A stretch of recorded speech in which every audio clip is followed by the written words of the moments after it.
My name is Amelia. What? Henry and I have been dating since we first met at the tennis club, which we both joined while we were students.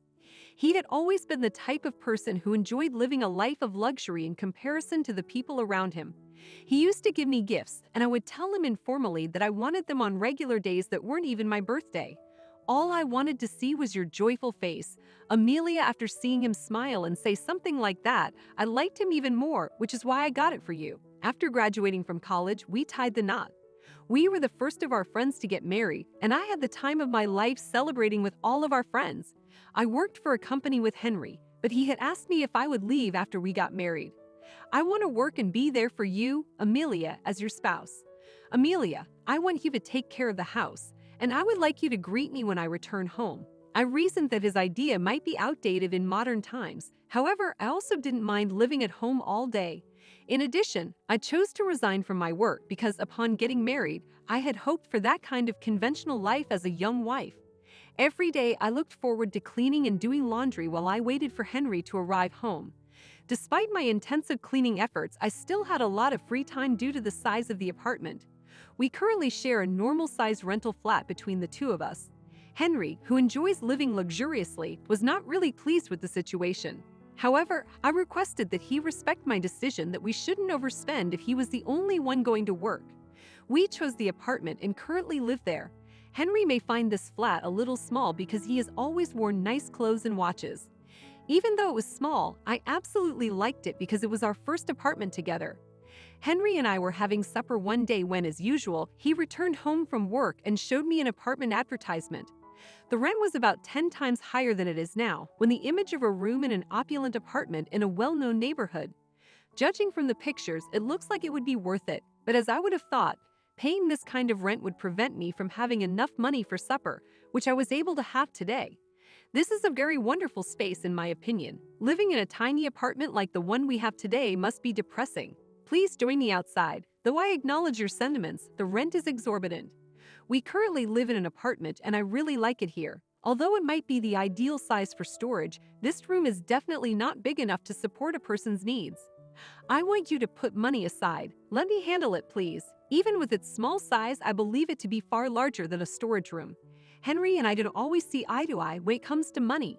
It is not something I recently learned about because I have felt this way ever since we started dating. I really had no choice but to nod because Henry had lowered his head and expressed his desire to move out. Okay, if you're that insistent about it, let's go. I appreciate you letting me reside in this apartment up until now, but I also want to help you out financially. Is it possible for me to start working part-time? Henry, I'll work shifts so I can finish preparing dinner by the time you get home. Furthermore, please understand that I'm bored at home alone. I don't suppose Henry could even pay the rent with his current wage, no matter how wealthy he is. He works for a firm. Though I'm sure he has another source of income, my concerns remain. Then, while we were still eating, Henry, who had immediately given me permission to work part-time, called the real estate company and signed the contract. Thus, at the end of the month, we moved into a new apartment after our lease on the previous one expired. Even though we had already moved everything from the other flat, there were still a few rooms vacant. I was initially intimidated by the high rent. However, the room's vastness and comfort made my eyes sparkle, and I became enthusiastic about the future. A little while later, my distant mother-in-law, Charlotte, paid us a visit. Charlotte didn't really appeal to me that much. Charlotte had been distant from me ever since our engagement. I wonder if she is acting this way because she lost her only son. On the day Charlotte came over to visit, she was still staring at me as if I were her enemy.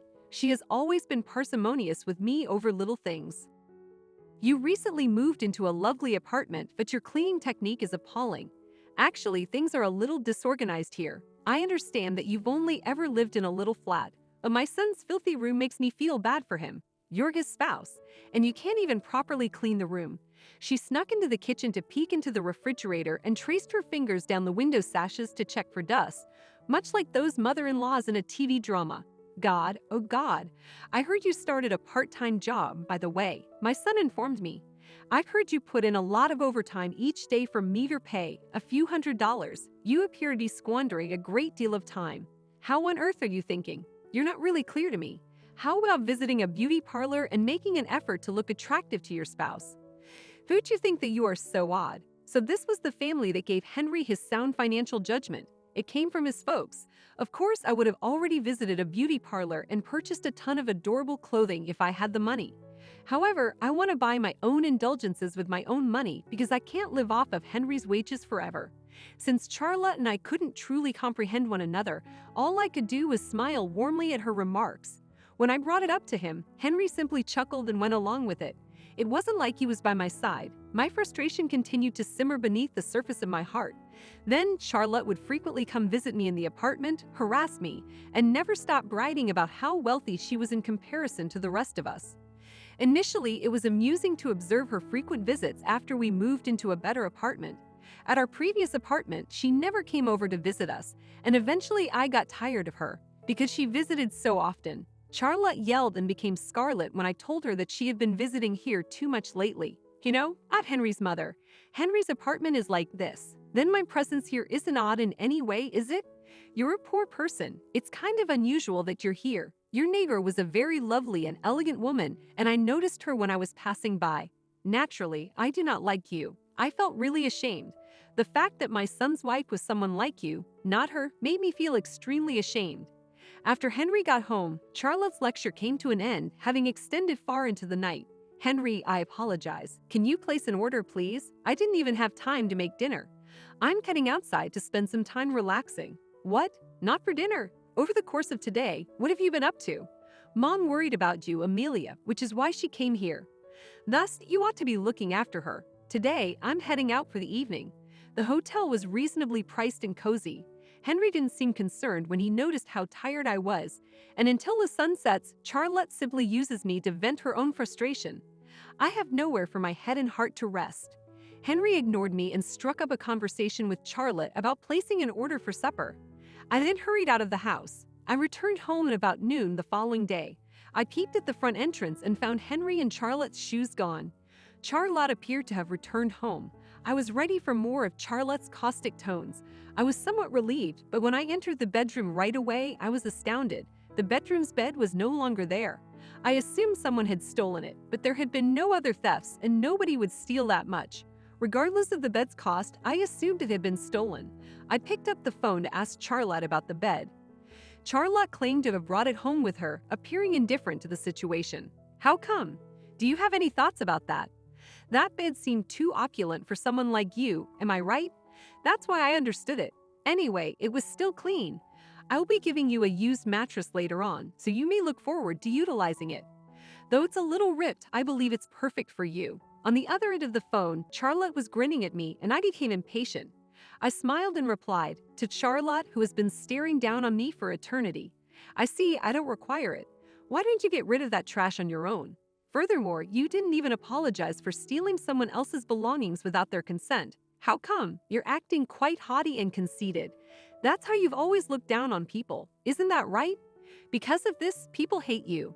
Don't people tell you how miserable you are all the time? You can talk as much as you like, but my bed will return soon. As I have been saying, Henry owns your stuff. I can use them whenever I want, so long as Henry doesn't say no. Use Charlotte. That bed is not ours. Charlotte fell silent for a moment at what I said. What do you mean? Charlotte seemed quite perplexed, so I decided to give her the complete truth. Henry and I are divorcing. Oh, really? So I think you finally understand where you belong. Therefore, I moved everything I owned out of this flat. The company that owns the beds rents them out. Is it rented? Did you book an opulent bed for this short-term use? You are an awful woman, squandering Henry's money until the very last moment. No, Henry was the one who picked that bed. He's a man who enjoys looking nice in front of other people. Before I go, I'll tell her all there is to know about Henry. I made the decision to inform Charlotte, who had no idea about Henry's side of the story. Henry has had money since he was a college student, but it was easy money that he had amassed from borrowing from friends and classmates. He was merely a fool who carelessly squandered money. He was not rich at all. While it is true that his parents were wealthy, this became irrelevant after he graduated from college and began to support himself. Henry's income from his job right now is likely less than half of what he pays in rent. He continued to sneak into casinos to gamble and make money, borrowing money from his friends in the process. Nevertheless, he kept going on to spending binge as he gained notoriety for having the most extravagant wedding of anyone and moving into a more opulent apartment. He even went to the trouble of getting a luxury bed from a furniture rental company because he simply wanted to look good in front of others. Henry was ultimately just a pitiful man who desired to be wealthy. He also forced me to become a housewife and quit my job because he cared about what other people thought. Charlotte, you told me yesterday. Do you recall?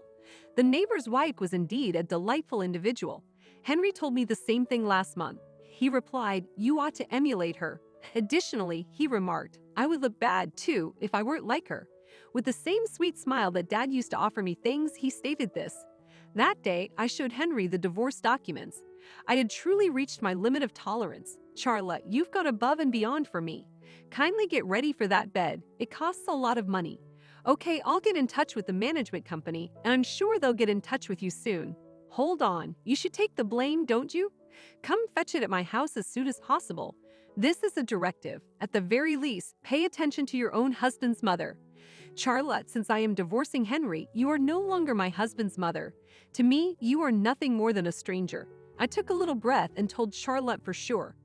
Furthermore, you should see this place as soon as possible if you still wish to. Because I disclosed Henry's massive debt to them, it may soon be seized by the real estate business. If he must move out, I hope he can at least rent a room with a bathroom. Charlotte silently dropped her phone in response to my remarks. I hung up and blocked her calls without waiting for a response.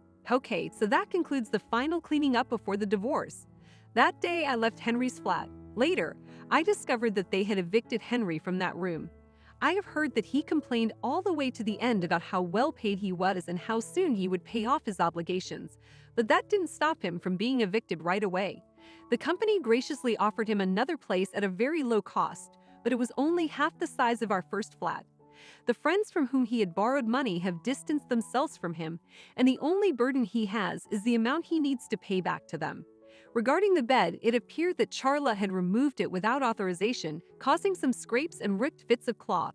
So in the end, they had to purchase the bed. Although I believe it was under $10,000, the entire cost was difficult to budget for. Even Charlotte, who loved her son dearly, had become distant from Henry since then. Henry reportedly told Charlotte that he worked for a very prestigious company and received high compensation. Henry earned the several $100,000 he sent his parents each month by gambling or taking out loans. Upon discovering this, Charlotte seemed to have recognized the peculiar aspects of Henry's character regarding his ostentation and his poor financial habits. She stepped away from him as a result. I think I can talk to Charlotte informally now, but I don't want to hear that voice ever again. Most likely, Henry's parents and friends will abandon him, leaving him to live a solitary life in a small room. In the tiny space I had moved into, I was alone, petting the little cactus I had set up by the window. I only work part-time, so I don't have any money right now, but I'll start working again and build some. I would be able to live a complete life with myself, and I wouldn't have to look attractive. The fact that I lived in a non-luxury apartment and could coexist with a cactus in my room gave me a sense of relief. Despite the fact that a lot happened in a few days, I'm still happy that I started. I anticipate receiving some deliveries today. It is somewhat of a luxury, but whatever. That is the essence of true happiness, a tiny luxury like this. With this in mind, I was eager to decide which delivery to order.